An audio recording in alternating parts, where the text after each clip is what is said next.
The pain of that day still lingers like a shadow, a ghost of who I once wanted to be. I was 13, standing in the mirrored studio of Sunshine Dance Academy, my heart racing with hope. The instructor, a woman who embodied grace, looked me over and then without hesitation dismissed me with a wave of her hand. "You can't keep up with the others. You should consider something more suited for you." My world shattered in a single moment. I walked out, tears stinging my eyes. My dreams crumbling like dust at my feet, but rejection, as it turned out, was merely a catalyst.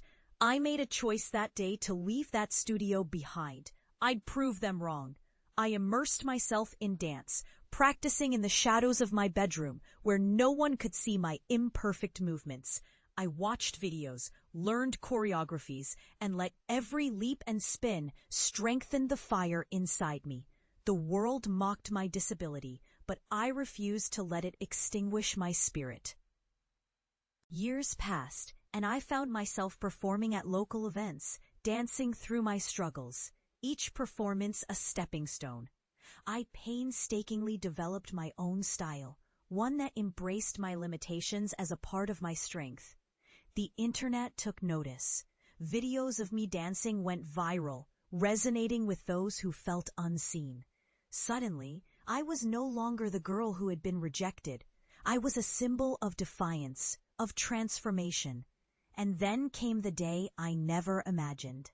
I received an invitation to teach a class at Sunshine Dance Academy, the very studio that had cast me aside.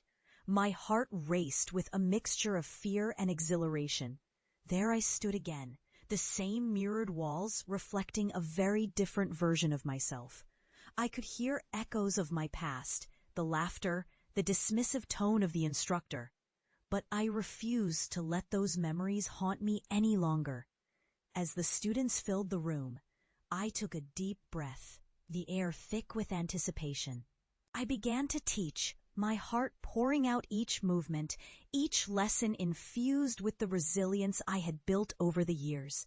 I saw their eyes widen in awe, their bodies moving with newfound confidence. In that moment, I wasn't just teaching them how to dance. I was showing them that strength lies not in perfection, but in embracing who we are. At the end of my class, a young girl approached me, her face lit with admiration. "You make it look so easy," she whispered, her eyes shining with hope. I smiled back, my heart swelling. It wasn't easy, but nothing worth having ever is. In that moment, I realized that the rejection I once feared had become the very foundation of my triumph. I had returned, not for revenge, but to reclaim my story and inspire others to dance beyond their own limitations.